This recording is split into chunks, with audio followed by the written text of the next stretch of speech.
Hello दोस्तों, कैसे हैं आप सब लोग। उम्मीद करता हूं काफी अच्छे होंगे। तो दोस्तों, कोल इंडिया के दो सक्सेसफुल आईपीओ के बाद, दो सक्सेसफुल क्यों कह रहा हूं, पहला तो भारत कोकिंग कॉल आईपीओ आया था, वो काफी सक्सेसफुल रहा, मतलब खुलते ही उसने अच्छा प्रॉफिट दिया। दूसरा आया था सीएमपीडीआई आईपीओ, उसने खुलते ही अच्छा प्रॉफिट नहीं दिया, बट अभी आप रिसेंटली देख सकते हैं काफी बढ़िया, लगभग 40% जैसा उसने प्रॉफिट ऑलरेडी दे दिया है। ठीक है, अब दो ये सक्सेसफुल आईपीओ हो चुके हैं। सीएमपीडीआई ने तो शुरुआत में कम इसीलिए रिटर्न दिया क्योंकि शुरुआत में मार्केट ही ऐसा था, दबाव वाला था, इस कारण उसने शुरुआत में कम रिटर्न दिया, बट बाद में रिटर्न दे दिया।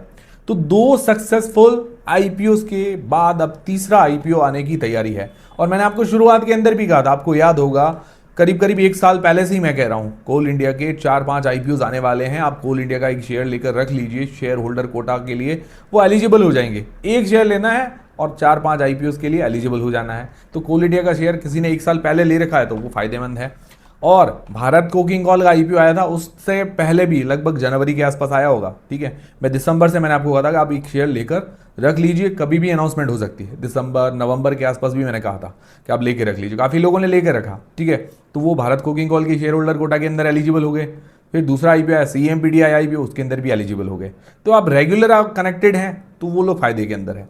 अब तीसरा आईपीओ आ रहा है महानदी कोल फील्ड्स का आईपीओ, उसके आने की अब तैयारियां शुरू हो चुकी है। अब देखिए, हालांकि कोल इंडिया की देखा जाए तो 8 सब्सिडरीज है, 8 सब्सिडरीज में से एक है महानदी कोल फील्ड, वो भी है। ठीक है, अब आईपीओ 4 या 5 तो लगभग कंफर्म है। ठीक है, जिसमें से 2 आ चुके हैं, अब ये तीसरा महानदी आ गया। ठीक है, अब 2 आईपीओ और आने आ सकते हैं। ठीक है, अब ये तीसरे आईपीओ को क्या है कि गवर्नमेंट से अप्रूवल मिल गया है कि ये आईपीओ आप लेकर आ सकते हैं। अब शेयर होल्डर कोटा के अंदर फायदा ये होता है कि आप 2 बार आईपीओ में अप्लाई कर पाते हो। ठीक है, एक तो शेयर होल्डर कोटा हो गया। ठीक है, दूसरा ये फायदा है कि आप रिटेल या एचएनआई कैटेगरी जिसमें भी आप चाहें दूसरी बार अप्लाई कर सकते हो, तो आपके अलॉटमेंट के थोड़े चांसेस बढ़ जाते हैं। इसी कारण शेयर होल्डर कोटा वाले जो आईपीओ होते हैं उनमें थोड़ी डिमांड ज़्यादा रहती है, लोग थोड़े ज़्यादा अट्रैक्टेड रहते हैं। और कोल इंडिया के जो 2 आईपीओ है, रिसेंटली अभी लॉन्च हुए आईपीओ, उन्होंने अच्छे रिटर्न्स दिए हैं। तो ये आईपीओ भी काफ़ी इंटरेस्टिंग रहने वाला है, मतलब ये अट्रैक्शन काफ़ी है इसके लिए लोगों के अंदर। अब इसके अंदर आपका सबसे पहला सवाल ये होगा, क्या इसके अंदर शेयर होल्डर कोटा होगा या नहीं होगा। तो देखिए, लास्ट जो 2 आईपीओ आए थे, CMPDI IPO, Bharat coking call IPO, दोनों में शेयर होल्डर कोटा था। तो इसके अंदर भी संभावना है कि शेयर होल्डर कोटा होगा। अभी इसकी डीआरएचपी फाइल होना बाकी है। ठीक है, अभी क्या हुआ है कि गवर्नमेंट से इसको अप्रूवल मिला है कि ये आईपीओ लेकर आ सकते हैं, क्योंकि ये गवर्नमेंट कंपनीज है। कोल इंडिया जो है गवर्नमेंट कंपनी है, ये उसी की ही सब्सिडरी कंपनी, कोल इंडिया की 8 सब्सिडरी कंपनी है। तो ये क्या है कि लिस्ट होंगे, पब्लिक से पैसा भी जुटाना है। देखिए, पब्लिक से पैसा जुटाएंगे तो वो आगे काम में लगेगा। ठीक है, तो उसके लिए गवर्नमेंट से अप्रूवल लगता है। तो गवर्नमेंट से अप्रूवल लेके अब क्या है कि ये गवर्नमेंट से अप्रूवल मिल गया है, अब ये डीआरएच पे काम शुरू कर देंगे और ये जल्दी काम हो जाएगा और फटाफट से आईपीओ भी हमें देखने को मिल जाएगा। तो लगभग इसके अंदर शेयर होल्डर कोटा होने की संभावनाएं नजर आ रही है। ठीक है, क्योंकि कोल इंडिया का एक शेयर ऑलरेडी हमारे पास तो है ही, अब इसके अंदर शेयर होल्डर कोटा हो या ना हो उसमें कोई दिक्कत वाली बात नहीं, बट लगभग इसके अंदर शेयर होल्डर कोटा है।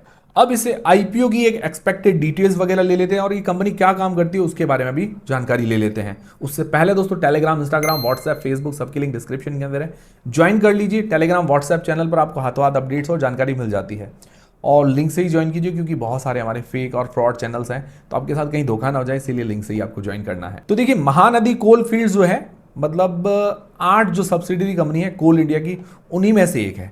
और ये भी क्या करती है, कोयला निकालने का काम करती है और उसको प्रोसेस करने का काम करती है। ठीक है, कोयला निकालती है और प्रोसेस करती है। ये कोयला कहाँ काम आता है, बिजली पैदा करने के अंदर। जो बड़े बड़े पावर प्लांट्स होते हैं, कोयले से ही बिजली पैदा होती है, जो कोल बेस्ड पावर प्लांट्स कहलाते हैं।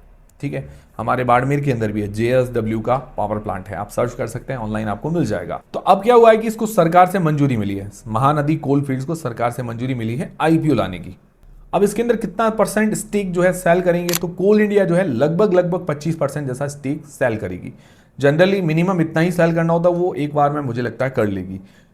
आईपीओ का उद्देश्य क्या है, तो देखिए, इसके थ्रू गवर्नमेंट क्या है कि इसकी वैल्यू भी बढ़ाना चाहती है और ट्रांसपेरेंसी भी लाना चाहती है और उसको लिस्ट भी करवाना है।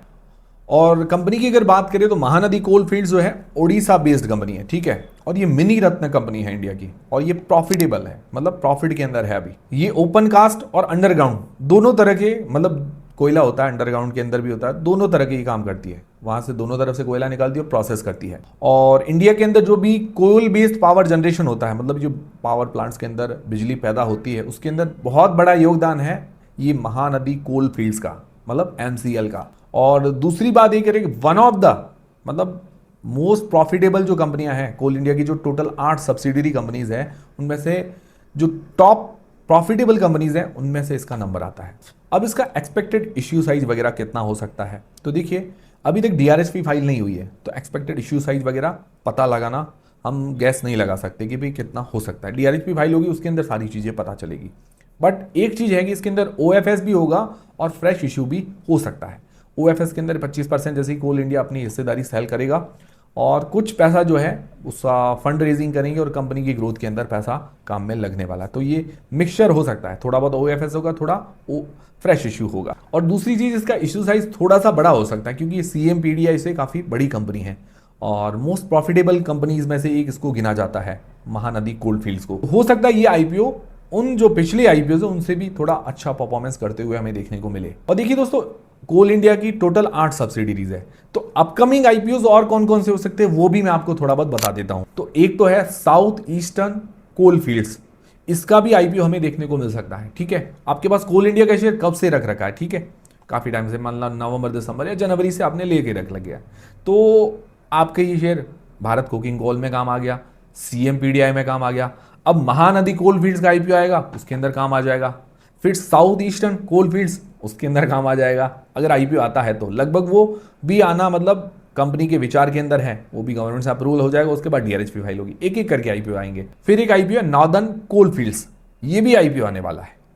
उसके अलावा ये टोटल 5 हो गई कंपनी, उसके अलावा 3 और कंपनीज है इसकी, तो उनके भी आईपीओ आ सकते हैं। धीरे धीरे करके एक एक करके सबको ये लिस्ट करवाएंगे। और कंपनी अच्छा परफॉर्मेंस करी, सारी कंपनियां लगभग जो मोस्ट ऑफ कंपनियां इसकी प्रॉफिट के अंदर है, बहुत अच्छी बात है, मतलब ऑलमोस्ट डेट फ्री कंपनियां हैं। और ऐसी बहुत कम कंपनियां देखने को मिलती है। और जनरली आप गवर्नमेंट कंपनीज को देख लीजिए, मोस्टली प्रॉफिटेबल कंपनियां हैं और अच्छा परफॉर्मेंस करके दे रही है। तो ये था दोस्तों महानदी आईपीओ को लेकर अपडेट, क्योंकि अभी गवर्नमेंट से अप्रूवल मिला है, मैंने सोचा आपके साथ जानकारी भी शेयर कर दूं। और काफ़ी लोग इसके बारे में कंफ्यूज भी हैं कि शेयर होल्डर कोटा होगा या नहीं होगा, वो सारी चीज़ें भी मैंने आपको बता दी है। ठीक है, अभी डीआरएसपी फाइल होना बाकी है, उसमें ऐसे कंफर्म हो जाएगा। लगभग ये है कि इसके अंदर शेयर होल्डर कोटा है, तो वो सारी चीज़ें कंफर्म हो जाएगी, इश्यू साइज वगैरह भी सारी चीज़ें आ जाएगी। तो जल्दी ही हमें डीआरएचपी फाइल होते हुए भी देखने को मिल जाएगी, उसके अंदर इश्यू साइज, फ्रेश इशू कितना है, ओएफएस कितना, वो सारी चीजें भी क्लियर हो जाएगी और शेयर होल्डर कोटा के लिए जानकारी भी क्लियर हो जाएगी। बाकी अभी रिसेंटली आईपीओ की बात करें तो अभी किसी की भी डेट्स अनाउंस होते हुए हमें देखने को नहीं मिल रही है। हो सकता है आज या कल में हमें अनाउंस होते हुए देखने को मिल जाए, डेट्स वगैरह आते हुए देखने को मिल सकती है। बाकी अभी एसएमई आईपीओ काफी सारे ओपन है, धीरे धीरे करके ओपन हो रहे हैं। मेन बोर्ड आईपीओ क्या है कि अभी हमें देखने को नहीं मिल रहे। लास्ट आईपीओ किस्ट आईपीओ अच्छा परफॉर्मेंस किया था, उसके अलावा ओम पावर ट्रांसमिशन उसने भी अच्छा परफॉर्मेंस करके दिखाया था। ओवरऑल अभी मार्केट की बात करें, मार्केट थोड़ा दबाव के अंदर है।